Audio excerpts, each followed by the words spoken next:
महावीर प्रसाद द्विवेदी, पाठ 13, क्षितिज, कक्षा 10। महावीर प्रसाद द्विवेदी जी का जन्म जो हुआ 1864 ईस्वी में हुआ और मृत्यु हुई थी 1938 में। देखिए इन्होंने लिखा है, आपके जो पाठ है वो है स्त्री शिक्षा के विरोधी कुतर्कों का इन्होंने खंडन किया है, यानी स्त्रियों को नहीं पढ़ाना चाहिए। ये तो स्त्रियों को पढ़ाने के जो विरोधी हैं, जो विरोध करने वाले हैं, उन्होंने जो जो कुतर्क दिए हैं कि क्यों स्त्रियों को नहीं पढ़ाना चाहिए, ये कुतर्क दिए, तो तर्क सम्मत इन्होंने वो उनका खंडन किया है। तो पहले जीवन परिचय देख लेते हैं महावीर प्रसाद द्विवेदी जी का, कि महावीर प्रसाद द्विवेदी जी का जन्म उत्तर प्रदेश के रायबरेली जिले के दौलतपुर गांव में सन 1864 ईस्वी में हुआ है। और ये भी है कि आर्थिक स्थिति अच्छी न होने के कारण स्कूली शिक्षा पूर्ण कर इन्होंने रेलवे में नौकरी कर ली थी, लेकिन स्वाभिमानी स्वभाव के धनी द्विवेदी जी ने कुछ समय पश्चात रेलवे से इस्तीफा दे दिया और आपने सन 1903 से 20 तक सरस्वती पत्रिका के संपादन से जुड़े रहे और 1938 ईस्वी में इनका निधन हो गया। महावीर प्रसाद द्विवेदी जी प्रखर व्यक्तित्व एवं बहुमुखी प्रतिभा के धनी साहित्यकार थे। द्विवेदी जी कवि, देखो द्विवेदी जी क्या क्या थे, ये यहाँ पर लिखा हुआ है। द्विवेदी जी कवि, समालोचक किसे कहते हैं? कोई भी रचना ये उसमें क्या क्या तो गुण हैं और क्या दोष है, गुणों और दोषों को बताने वाले को कहते हैं समालोचक। जो कोई भी रचना है, कोई भी किताब है, उसमें क्या क्या कुछ लिखा है, तो उसमें क्या क्या तो गुण है और क्या क्या दोष है, गुण और दोष दोनों को बताने वालों को कहते हैं समालोचक। तो ये कवि भी थे, कविता भी लिखते थे, समालोचक भी थे, यानी गुण दोष उसकी भी बताते थे, निबंधकार थे, संपादक थे। संपादक किसे कहते हैं?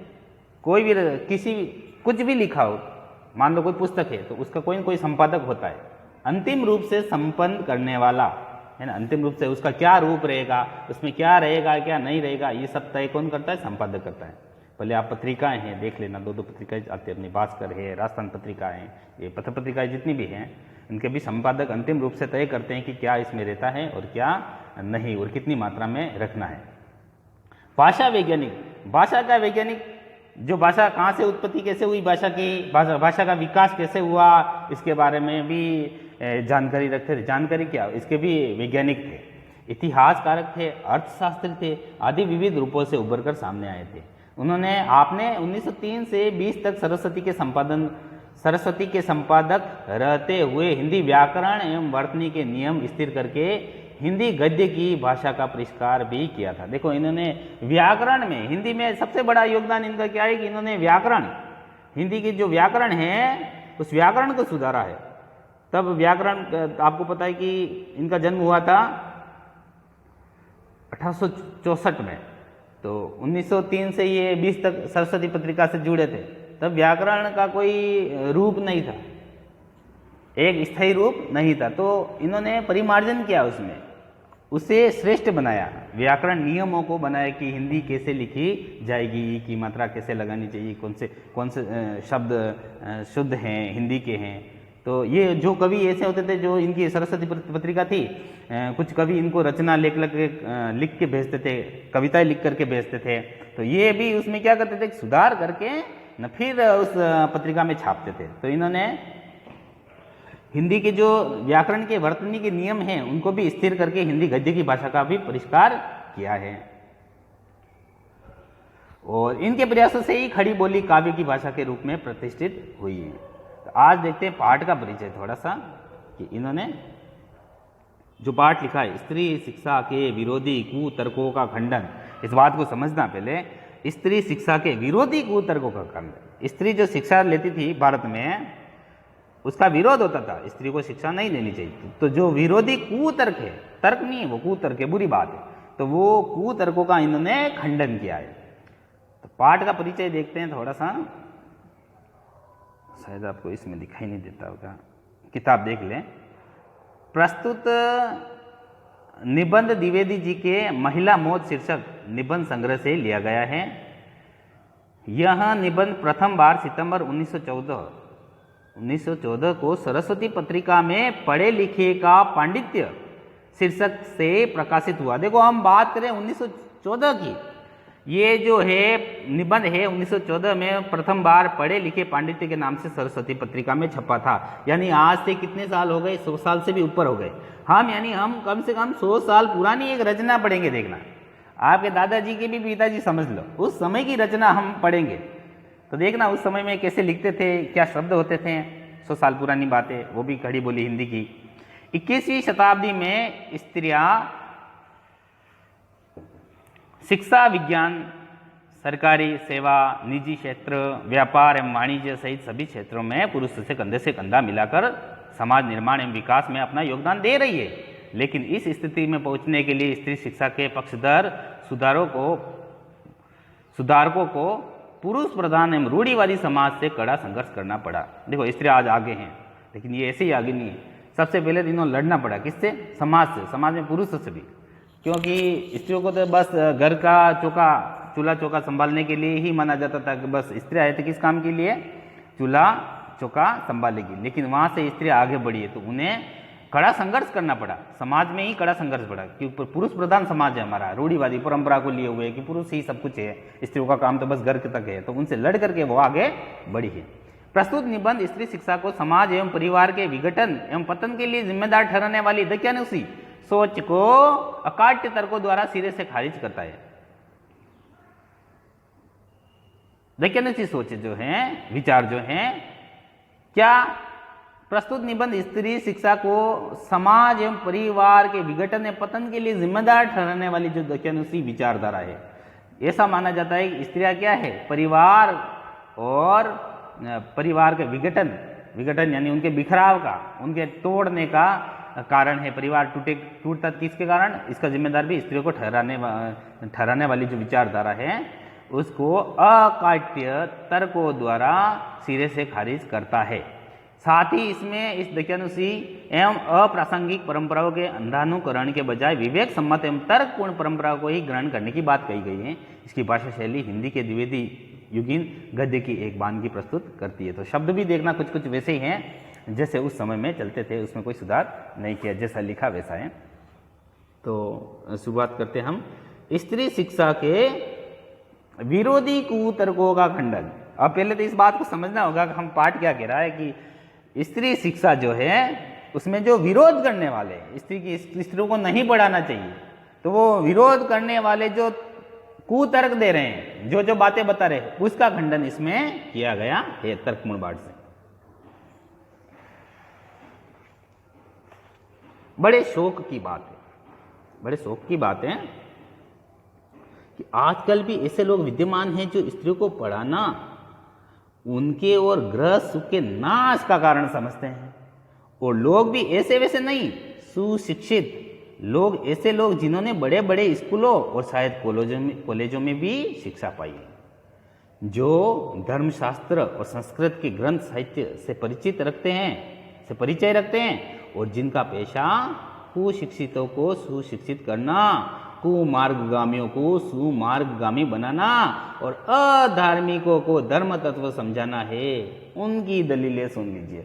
देखो, स्त्री शिक्षा के लिए विरोध में जो तर्क दे रहे हैं, कुतर्क दे रहे हैं, वो भी कौन है? ऐसे वैसे नहीं, सामान्य लोग नहीं है। ऐसे लोग हैं जो समाज को आगे बढ़ाने में लगे हुए हैं, जो कुशिक्षितों को सुशिक्षित करने में लगे हुए हैं, जो कुमार्ग को सुमार्ग पर लाने की बातें करते हैं, जो धर्म तत्व को समझाते हैं, जो शायद स्कूलों और कॉलेजों में, बड़े बड़े कॉलेजों में शिक्षा जिन्होंने पाई है, यानी सभ्यता से परिपूर्ण जिसे हम कहते हैं, वैसे लोग जो है क्यों स्त्रियों को पढ़ाना नहीं चाहते हैं, इसकी उनकी दलीलें सुनिए। क्या बात कहते हैं वो देखना। क्या कहते हैं कि पुराने संस्कृत कवियों के नाटकों में कुलीन स्त्रियों से अपढ़ों की भाषा में बातें कराई गई हैं। पहली बात सुनना इनकी, क्या दलील दी इन्होंने? पुराने संस्कृत कवियों के नाटकों में कुलीन स्त्रियों से अपढ़ों की भाषा में बातें कराई गई है। कुलीन स्त्रियां जो हम कहते हैं कि बड़े घराने की हैं, कुलीन है, श्रेष्ठ है, उनके लिए कह रहे हैं कि पुराने जितने भी संस्कृत कवि हैं कुतर्क दे रहे हैं। देखो वो पढ़े लिखे लोग कुतर्क दे रहे हैं कि स्त्रियों को क्यों नहीं पढ़ाना चाहिए। तो सबसे पहली बात उन्होंने क्या कही है कि पुराने जितने भी संस्कृत कवि हुए उनके नाटक जो हैं उन नाटकों में स्त्रियों से कहीं वार्तालाप करवाया है, नाटकों में स्त्रियों से अगर बुलवाया है तो उनसे बात करवाई, तो वो कौन सी भाषा में? अपढ़ों की, अपढ़ यानी अनपढ़ों की भाषा में बात कराई गई है। इससे प्रमाणित है कि इस देश में स्त्रियों को पढ़ाने की चाल न थी, होती तो इतिहास पुराण आदि में उनको पढ़ाने की नियमबद्ध प्रणाली जरूर लिखी मिलती। पहला तर्क देखो क्या कह रहे हैं कि पुराने नाटकों में जो भी महाकवि थे उन्होंने जो नाटक लिखे उसमें स्त्रियों को अनपढ़ों की भाषा में बातें करवाइए, अनपढ़ों की भाषा में बातें करवाइए। इससे यह साबित होता है कि स्त्रियों को पढ़ाने की कोई भी चाल नहीं थी, स्त्रियों को पढ़ाने का कोई भी नियम नहीं था। नहीं, ये बात इतिहास पुराण आदि में नहीं मिलते। सबसे पहली बात है इन्होंने क्या तो कुतर्क दिया है कि अगर स्त्रियों को पढ़ाने का कुछ नियम होता तो पुराने कवि उनको अनपढ़ों की भाषा में बातें नहीं कराते उनके नाटकों में, और नहीं कहीं इनको स्त्रियों को पढ़ाने के लिए कोई नियम मिले हैं। अब दूसरी बात क्या कहते हैं, स्त्रियों से अनर्थ होते हैं। बोलो, बड़ी बात हो गई है। तो बोलो, स्त्रियों को पढ़ाने से अनर्थ होते हैं। शकुंतला इतना कम पढ़ी थी कि गवारों की भाषा में मुश्किल से एक छोटा सा श्लोक वह लिख सकी थी। तीस पर भी उसकी इस इतनी कम शिक्षा ने भी अनर्थ कर डाला। शकुंतला ने जो कुछ वाक्य दुष्यंत को कहे वह इस पढ़ाई का ही दुष्परिणाम था। दूसरा तर्क दिया, देखो एक उदाहरण पेश किया कि शकुंतला नाम की जो स्त्री थी, शकुंतला दुष्यंत की पत्नी, जिनके पुत्र का नाम भरत था और उसी से अपने भारत का नाम भारत पड़ा, भरत है ना, जिसकी माता थी शकुंतला, पिता थे दुष्यंत। तो क्या कहा है कि स्त्रियों को पढ़ाने से अनर्थ होता है, और उस अनर्थ को उदाहरण के साथ इन्होंने पेश किया है कि शकुंतला थोड़ी बहुत बड़ी थी, उसमें भी उसने गवारों की भाषा में कुछ शब्द लिख करके, एक छोटा सा श्लोक लिख करके दुष्यंत को दिया। उससे भी क्या हो गया, उससे भी इतना कम शिक्षा से भी उनका घर का अनर्थ हो गया। शकुंतला ने जो कटु वाक्य दुष्यंत को कहे वह इस पढ़ाई का ही दुष्परिणाम है।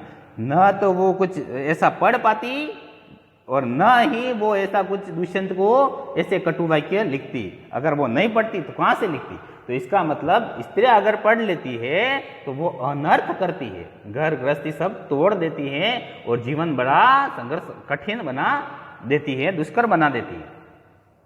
तो पहली बात तो इन्होंने कही कि स्त्रियों को पढ़ाने की कोई बात थी नहीं पुराने जमाने से भी। अगर होती तो पुराने जितने भी नाटक लिखे हैं बड़े बड़े महाकवियों ने, वहां पर स्त्रियों को जो बातें करवाई है नाटक में, तो वो अनपढ़ों की भाषा में क्यों बात करवाते, यानी कि उनको अनपढ़ ही रखा गया है, ये प्रमाणित किया है। दूसरी बात इन्होंने क्या कहा कि आपको याद है कि स्त्रियों को पढ़ाने से अनर्थ होता। अनर्थ कैसे होता है? अनर्थ कर दिया था शकुंतला ने, जो थोड़ा बहुत पढ़ना लिखना जानती थी, लेकिन दुष्यंत को ऐसा कुछ लिख दिया श्लोक कि उनका घर गृहस्थी ही टूट गई, उसके दुष्परिणाम सामने आए। तो ये दुष्परिणाम किसके थे? पढ़ाई की थे, कटु वाक्य कह दिए दुष्यंत को।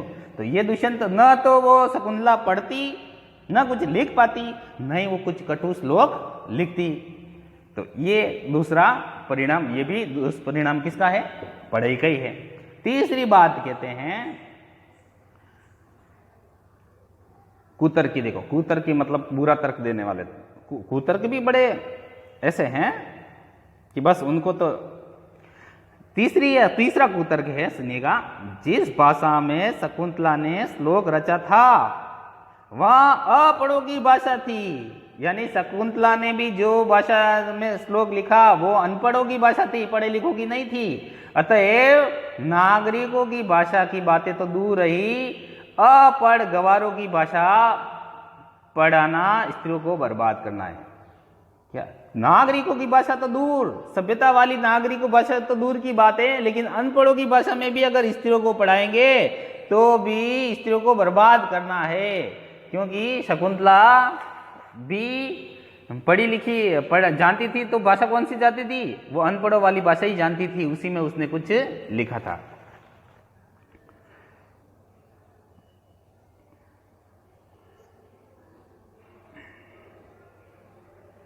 तो महावीर द्विवेदी जी कह रहे हैं कि इस तरह की दलीलों का सबसे अधिक प्रभावशाली उत्तर उपेक्षा ही है, तथापि हम 2-4 बातें लिख देते हैं। तो सबसे बड़ी बात है कि ऐसी कोई बात कह दें, ऐसे कोई तर्क कह दे, तो सबसे बढ़िया है कि आप उनसे थोड़ा दूर हो जाओ, उनकी तरफ देखो मत। उपेक्षा मतलब उनकी तरफ, ऐसी बातों की तरफ ध्यान ही मत दो। सबसे बड़ा तो उत्तर यही है उनके लिए। लेकिन फिर भी 2-4 बातें लेखक महोदय यहां पर कहना चाह रहे हैं कि नाटकों में स्त्रियों का प्राकृत बोलना उनके अनपढ़ अपढ़ होने का प्रमाण नहीं।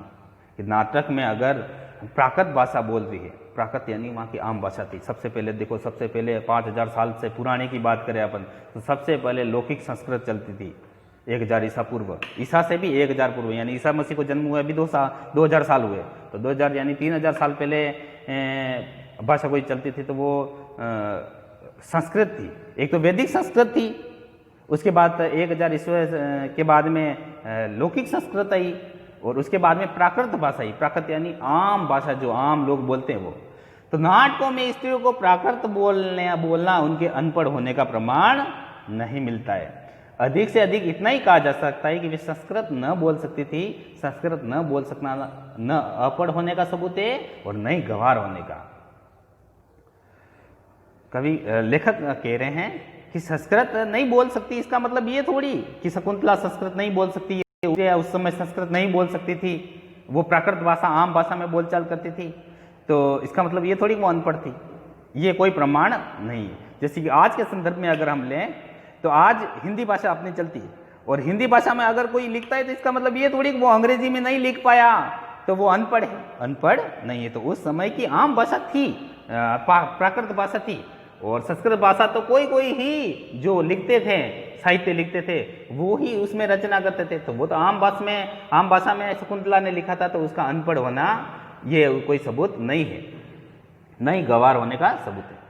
अच्छा, तो उत्तर रामचरित में स्त्रियों को वेदांतवादिनी पत्नियां कौन सी भाषा में बोलती थी? उत्तर रामचरित में ऋषियों की वेदांतवादिनी पत्नियां, जो वेदों का अध्यापन करती है, जो वेदों के बारे में बताती थी, उनकी पत्नियां वो कौन सी भाषा में बोलती थी? प्रश्न लगाए देखो।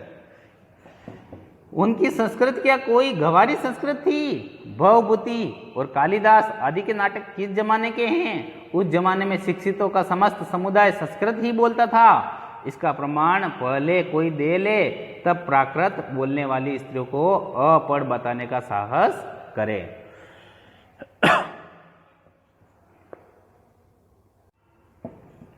तो द्विवेदी जी यहाँ पर तर्कपूर्ण भाषा से समझा रहे, तर्क देकर के समझा रहे हैं, बताने का प्रयास कर रहे हैं उन कुतर्कियों को कि क्या कहना है कि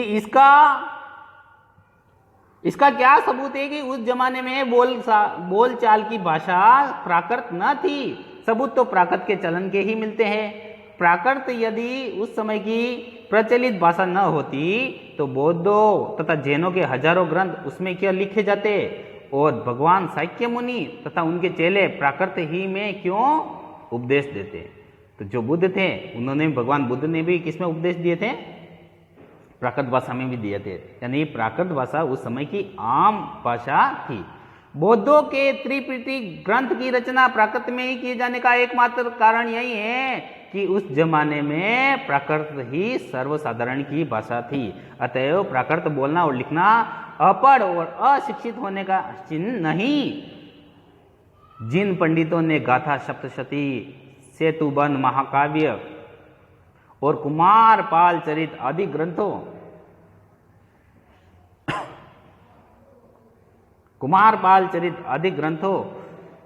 ग्रंथ प्राकृत में बनाए हैं, वे यदि अपढ़ और गंवार थे तो हिंदी के प्रसिद्ध से भी प्रसिद्ध अखबार का संपादक इस जमाने में अपढ़ और गंवार कहा जा सकता है, क्योंकि वह अपने जमाने की प्रचलित भाषा में अखबार लिखता है।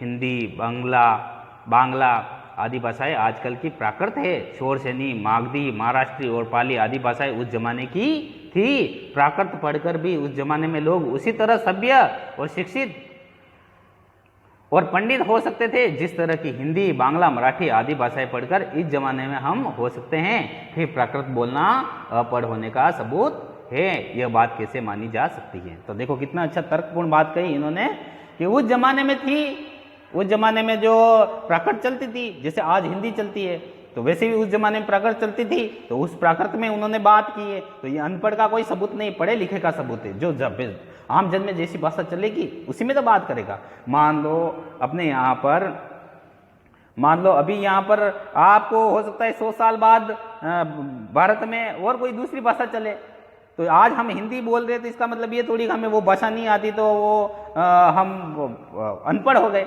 नहीं ना। जैसे आज भी चलती अंग्रेजी चलती, इंग्लिश है, तो अंग्रेजी का मतलब ये थोड़ी आप भाषा अंग्रेजी नहीं बोल रहे हैं तो आप अनपढ़ हैं, अनपढ़ नहीं है। जो आम भाषा जब बोली जाती है, जो चलती है समाज में, जो प्रचलित रहती है, उस भाषा में ही काम चलता है, उसमें अनपढ़ वाली बात तो कोई रहती नहीं। तो यही बात इन्होंने कही है कि पहली बात, जो पहला 3 तर्क दिए थे, हम वापस बताते हैं। पहला तर्क तो उन्होंने दिया था कि पहला तर्क जो उन्होंने दिया था कि जो कुलीन स्त्रियाँ हैं नाटकों में, उनसे सभ्य स्त्रियाँ हैं, उनको नाटकों में भी अनपढ़ों की भाषा में बात करवी। वो अनपढ़ की भाषा कौन सी? अपढ़ों की भाषा। अपढ़ की भाषा कौन सी मानते हैं ये लोग? कुतर्की मानते हैं कि प्राकृत में बात करवाई है। और स्त्रियों को पढ़ाने की, इससे साबित होता है कि स्त्रियों को पढ़ाने की चाल नहीं थी। अगर इनका कहना यह है कि अगर नाटकों में प्राकृत भाषा में बात करवाई, अगर स्त्रियों से संस्कृत में बात करवाते तो हम समझते कि स्त्रियों को पढ़ाने की चाल थी। तो प्राकृत में पढ़ाया, इसका मतलब स्त्रियों को गंवार ही थी स्त्रियाँ, और स्त्रियों को पढ़ाया नहीं जाता था।